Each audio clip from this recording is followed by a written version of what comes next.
Halo teman-teman, perkenalkan nama saya Franciscus Ricardo dari kelas reguler C Stambuk 2024 dari Universitas Negeri Medan. Di sini, di kesempatan kali ini, saya akan mengulas CBR dengan buku yang berjudul Model Evaluasi Pembelajaran Sejarah oleh Dr. Aman MPD. Di dalam buku ini terdapat 7 bab yang akan kita bahas satu persatu.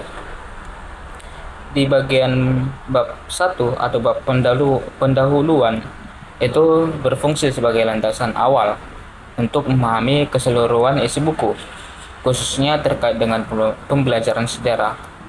Penulis ini atau Dr. Aman itu berusaha untuk menjelaskan posisi sejarah sejarah dalam pendidikan di dalam dunia pendidikan, sekaligus mengkritisi cara pembelajaran sejarah yang selama ini cenderung bersifat konvensional. Dalam konteks ini, sejarah seringkali dipersepsikan sebagai mata pelajaran yang hanya berisi hafalan fakta, tanggal, dan peristiwa, sehingga kurang diminati oleh peserta didik. Penulis ini juga menekankan bahwa pembelajaran sejarah seharusnya tidak berhenti pada transfer ilmu pengetahuan semata, melainkan harus mampu membentuk cara berpikir kritis, kesadaran sejarah, serta pemahaman terhadap dinamika kehidupan manusia dari masa ke masa. Dengan kata lain, sejarah juga memiliki fungsi edukatif yang lebih luas, yaitu sebagai sarana untuk membangun identitas, karakter, dan pemahaman sosial peserta didik. Lebih lanjut, di dalam bab 1 ini juga disinggung adanya kesenjangan antara tujuan ideal pembelajaran sejarah dengan praktik yang terjadi di lapangan. Banyak guru yang masih menggunakan metode ceramah yang monoton tanpa melibatkan siswanya secara aktif dalam pembelajaran. Akibatnya, siswa menjadi pasif dan kurang mampu mengembangkan kemampuan berpikir historis. Penulis melihat hal ini sebagai salah satu permasalahan utama yang perlu segera diatasi melalui pembaruan pendekatan pembelajaran. Selain itu, pendahuluan ini juga memberikan gambaran mengenai pentingnya evaluasi dalam pembelajaran sejarah. Evaluasi tidak hanya berfungsi sebagai mengukur hasil belajar, tetapi juga sebagai alat untuk memperbaiki proses pembelajaran itu sendiri. Oleh karena itu, Dr. Aman mengarahkan pembahasan buku ini supaya memahami konsep, tujuan, serta model evaluasi yang tepat dalam pembelajaran sejarah. Dari sudut pandang saya, pendahuluan ini memiliki kelebihan dalam hal memberikan gambaran yang umum, yang jelas mengenai permasalahan pembelajaran sejarah. Dr. Rahman juga berhasil menunjukkan urgensi perubahan paradigma dalam mengajar sejarah dari yang bersifat hafalan menuju pembelajaran yang lebih bermakna. Namun demikian, kelemahan yang dapat dicatat adalah kurangnya penyajian data empiris atau contoh konkret yang mendukung argumentasi tersebut. Jika Dr. Aman menambahkan hasil penelitian atau kasus nyata di dalam sekolah, mungkin pendahuluan ini bisa menjadi lebih kuat dan meyakinkan. Dan secara keseluruhan, bab pendahuluan ini juga sudah mampu mengantar pembaca awam untuk memahami arah dan tujuan buku. Pendahuluan ini juga berhasil membangun kerangka berpikir bahwa pembelajaran sejarah memerlukan pendekatan yang lebih inovatif, reflektif, terutama dalam hal evaluasi pembelajaran. Hal ini menjadi dasar yang sangat penting bagi pembahasan pada bab-bab selanjutnya. Lalu masuk pada bab selanjutnya, yaitu bab yang kedua. Bab kedua itu adalah paradigma sejarah. Pada bab ini membahas tentang landasan konseptual mengenai sejarah sebagai sebuah disiplin ilmu sekaligus sebagai mata pelajaran. Dr. Rahman berusaha menguraikan bagaimana sejarah dipahami tidak hanya sebagai kumpulan fakta masa lalu, tetapi juga sebagai suatu konstruksi pengetahuan yang memiliki paradigma tertentu. Dengan demikian, pemahaman terhadap sejarah tidak dapat dilepaskan dari cara pandang atau perspektif yang digunakan dalam menafsirkan peristiwa masa lalu, tetapi juga masa depan. Pada bagian awal bab ini, Dr. Rahman menjelaskan konsep dasar sejarah yang meliputi unsur waktu, peristiwa, dan manusia sebagai pelaku sejarah. Sejarah dipandang sebagai rangkaian peristiwa yang terjadi dalam dimensi waktu tertentu dan memiliki keterkaitan sebab akibat. Dr. Rahman juga menekankan bahwa sejarah bukanlah suatu hal yang berdiri sendiri, melainkan hasil interpretasi manusia terhadap fakta-fakta yang ada. Oleh karena itu, sejarah juga bersifat dinamis dan dapat berubah seiring dengan perkembangan sudut pandang dan metode kajiannya. Selanjutnya, di dalam pembahasan ini mengenai wawasan sejarah, Dr. Rahman mengarahkan pembacanya itu untuk memahami bahwa sejarah memiliki makna yang lebih luas daripada sekedar catatan masa lalu. Wawasan sejarah mencangkup kemampuan untuk melihat keterkaitan antara masa lalu, masa kini, masa depan, dan dengan itu memiliki wawasan sejarah yang baik. Seseorang tidak hanya memiliki apa yang terjadi, tetapi mampu memahami mengapa peristiwa itu terjadi dan bagaimana dampaknya terhadap kehidupan masa saat ini. Dr. Rahman juga secara implisit mengkritik bahwa pendekatan pembelajaran sejarah yang terlalu menekankan pada hafalan fakta. Menurut beliau, pendekatan seperti ini tidak mampu mengembangkan kemampuannya berpikir historis siswa, tetapi pembelajaran sejarah ini seharusnya diarahkan pada pengembangan kemampuan analisis, interpretasi, dan refleksi terhadap peristiwa sejarah. Dengan demikian, siswa dapat memahami sejarah sebagai proses yang hidup dan relevan dengan kehidupan mereka. Dari sudut pandang saya, bab ini memiliki kelebihan pada kedalaman konsep yang disajikan. Dr. Rahman itu bisa menjelaskan bahwa sejarah bukan sekedar pengetahuan statis, melainkan sebuah konstruksi yang dipengaruhi oleh perspektif tertentu. Hal ini penting untuk membangun kesadaran kritis membaca terhadap informasi sejarah yang diterima. Namun demikian, terdapat juga beberapa kekurangan atau sebuah kelemahan dalam bab ini yang dapat dicatat. Misalnya, penjelasan dalam bab ini cenderung bersifat teoritis dan kurang disertai dengan contoh yang konkret untuk membantu pembaca, khususnya mahasiswa atau siswa, untuk memahami konsep secara lebih mudah. Selain itu, penggunaan istilah-istilah konseptual yang cukup abstrak itu bisa menjadi kendala bagi pembaca awam yang belum memiliki dasar pengetahuan sejarah yang kuat. Nah, untuk keseluruhan isi bab ini itu memberikan fondasi yang sangat penting dalam memahami pembelajaran sejarah. Paradigma yang dijelaskan oleh penulis menjadi dasar untuk melihat bagaimana sejarah seharusnya diajarkan dan dipelajari. Bab ini juga menegaskan bahwa perubahan pembelajaran sejarah harus dimulai dengan cara pandang terhadap sejarah itu sendiri. Lalu di bab selanjutnya, bab 3, itu sasaran hasil pembelajaran sejarah. Pada bab ini membahas tentang mengenai tujuan atau sasaran yang ingin dicapai dalam pembelajaran sejarah. Dr. Rahman menekankan bahwa pembelajaran sejarah tidak hanya berorientasi pada penguasaan materi, tapi juga pada pembentukan sikap, nilai, dan keterampilan. Dan dengan kata lain, hasil pembelajaran sejarah mencakup aspek kognitif, afektif, dan psikomotorik yang secara seimbang. Salah satu fokus utama bab ini adalah kesadaran sejarah atau historical consequence, yang dimana Dr. Rahman menjelaskan bahwa kesadaran sejarah merupakan kemampuan untuk memahami keterkaitan antara masa lalu, masa kini, dan masa depan. Penulis ini juga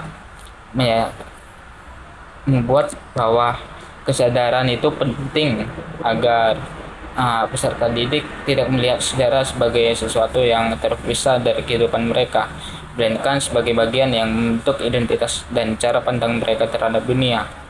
Melalui kesadaran sejarah ini, siswa diharapkan mampu dalam mengambil pelajaran dari peristiwa masa lalu untuk menghadapi tantangan masa kini dan masa depan.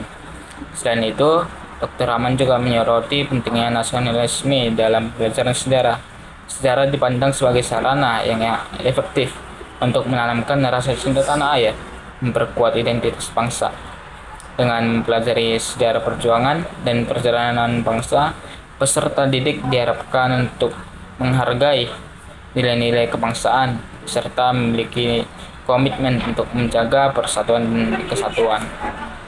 Namun demikian, Dr. Rahman juga mengisyaratkan bahwa nasionalisme yang dibangun harus bersifat kritis dan tidak semata-mata bersifat indoktrinatif, yang dimana selain bab ini juga membahas tentang kecakapan akademik atau academic skill yang dapat dikembangkan melalui pembelajaran sejarah. Kecakapan ini meliputi kemampuan berpikir kritis, analitis, dan argumentatif. Dalam konteks ini, sejarah tidak hanya dipelajari sebagai kumpulan fakta, tetapi sebagai bahan untuk melatih kemampuan berpikir tingkat tinggi. Siswa diajak untuk menganalisis sumber sejarah, mementingkan berbagai interpretasi, serta menyusun argumen berdasarkan bukti yang ada. Dari sudut pandang saya, bab ini memiliki beberapa keunggulan yang cukup signifikan karena mampu merumuskan tujuan pembelajaran sejarah secara konferensif. Dr. Rahman tidak hanya menekankan pada aspek pengetahuan, tapi juga pada pembentukan karakter dan keterampilan berpikir. Hal ini menunjukkan bahwa pembelajaran sejarah memiliki peran strategis dalam pendidikan secara keseluruhan. Namun demikian, masih terdapat beberapa hal yang jadi catatan yang kritis. Penjelasan mengenai implementasi dan dari tujuan-tujuan tersebut masih tergolong terbatas. Dr. Rahman belum secara rinci menjelaskan bagaimana cara guru dapat mengembangkan kesadaran sejarah, nasionalisme, dan kecakapan akademik dalam praktik pembelajaran di kelas. Akibatnya, pembaca mungkin tidak memahami konsepnya, tetapi masih memiliki kesulitan dalam menerapkannya secara nyata. Secara keseluruhan, bab ini memberikan gambaran yang jelas mengenai arah dan tujuannya pembelajaran sejarah. Penulis ini atau Dr. Aman juga menunjukkan bahwa pembelajaran sejarah memiliki potensi besar untuk membentuk individu yang tidak hanya cerdas tapi juga intelektual.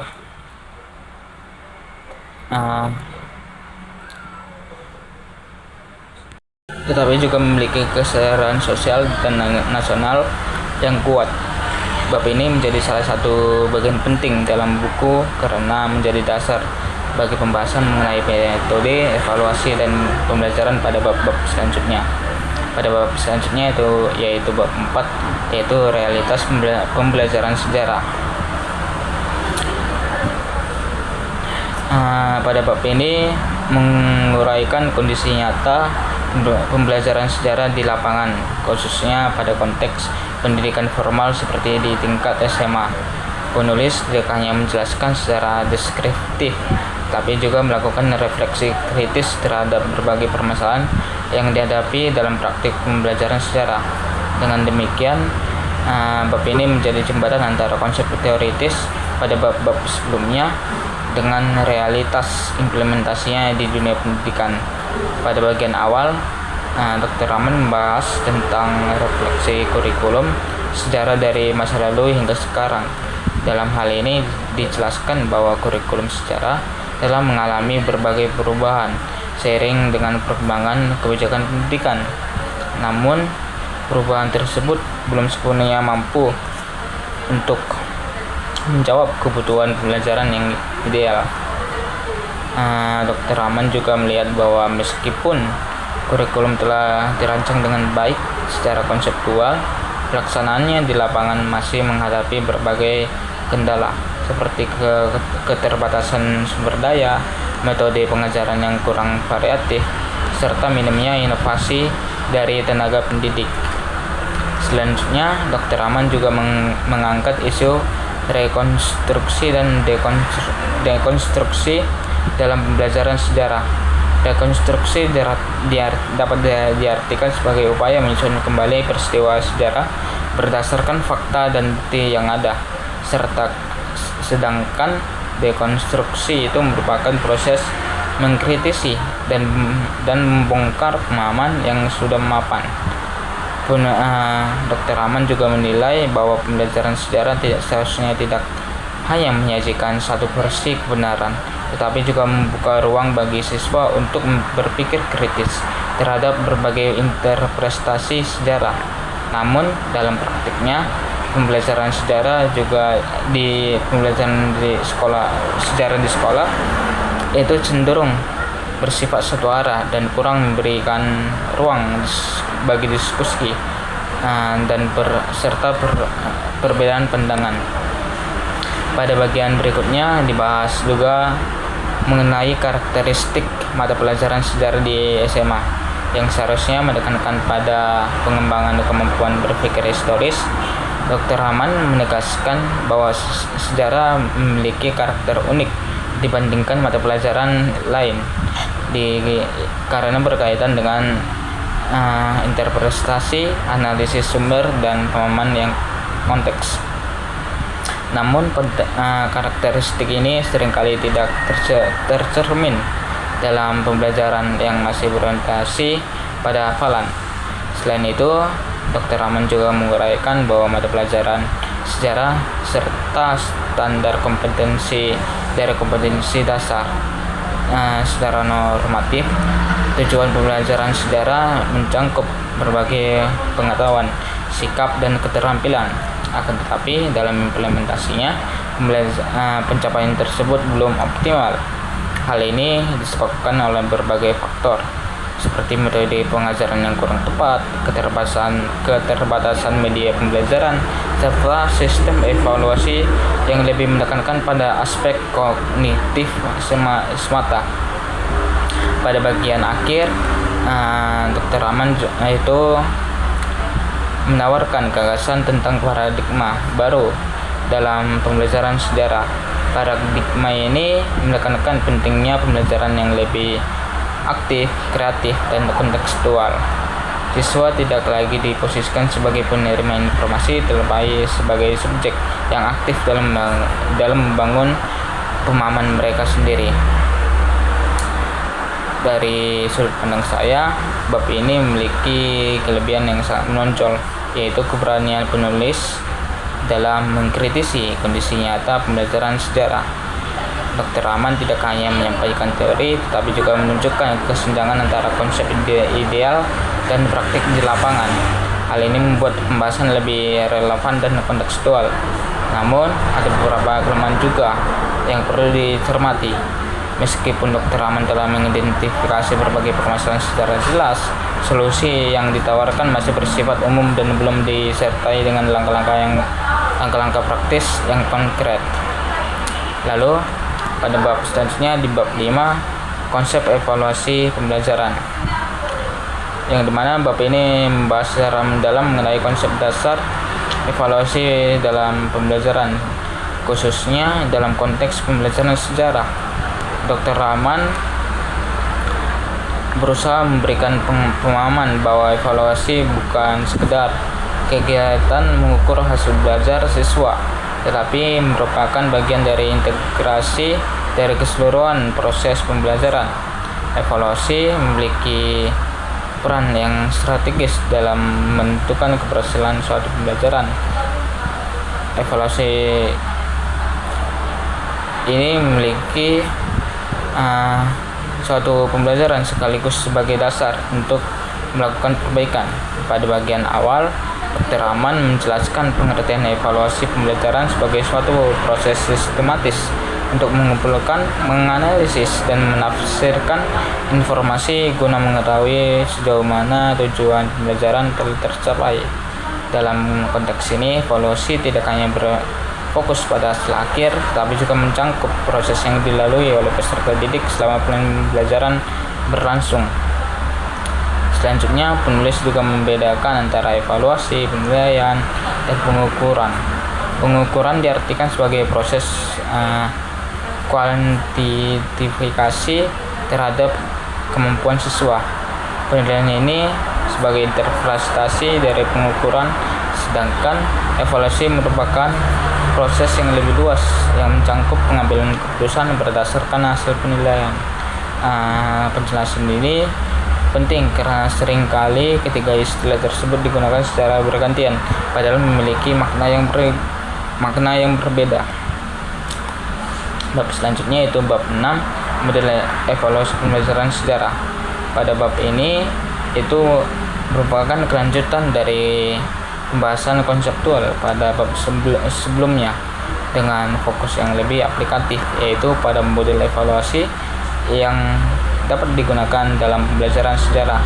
Penulis ini juga menghubungkan konsep evaluasi dengan praktik nyata di kelas, sehingga pembaca tidak hanya memahami teori, tapi juga memiliki gambaran tentang bagaimana evaluasi dapat diterapkan secara efektif. Pada bagian awal ini, penulis juga menulis atau menjelaskan bahwa model evaluasi pembelajaran sejarah harus disesuaikan dengan karakteristik materi sejarah itu sendiri, yang dimana sejarah bukan hanya sekedar kumpulan fakta, tapi bidang studi yang menuntut kemampuan analisis, interpretasi, dan pemahaman konteks. Oleh karena itu, model yang digunakan juga tidak boleh hanya mengandalkan tes tertulis yang bersifat hafalan, tetapi juga harus mampu mengatur kegiatan berpikir historis mahasiswa. Di bab ketujuh atau bab penutup, pada bab penutup ini berfungsi sebagai rangkuman sekaligus penegasan bahwa seluruh pembahasan yang telah diuraikan pada bab-bab sebelumnya. Penulis ini kembali menekankan bahwa pembelajaran sejarah memiliki peran yang sangat penting dalam dunia pendidikan, tidak hanya sebagai sarana transfer pengetahuan, tetapi juga sebagai media untuk membentuk kesadaran sejarah, karakter, dan kemampuan berpikir kritis peserta didik. Dalam bagian ini, Dr. Aman menyimpulkan bahwa salah satu permasalahan utama dalam pembelajaran sejarah itu terletak pada ketidaksesuaian konsep ideal dengan praktik di lapangan. Meskipun secara teoritis pembelajaran sejarah telah dirancang untuk mengembangkan berbagai aspek kompetensi, dalam kenyataannya pembelajaran masih didominasi oleh metode konvensional yang dimana berorientasi pada hafalan. Hal ini berdampak pada rendahnya minat siswa serta kurang berkembangnya kemampuan berpikir historis. Dan begitulah pembahasan yang dapat saya berikan pada buku yang berjudul Model Evaluasi Sejarah oleh Dr. Aman. Semoga video ini bermanfaat. Terima kasih.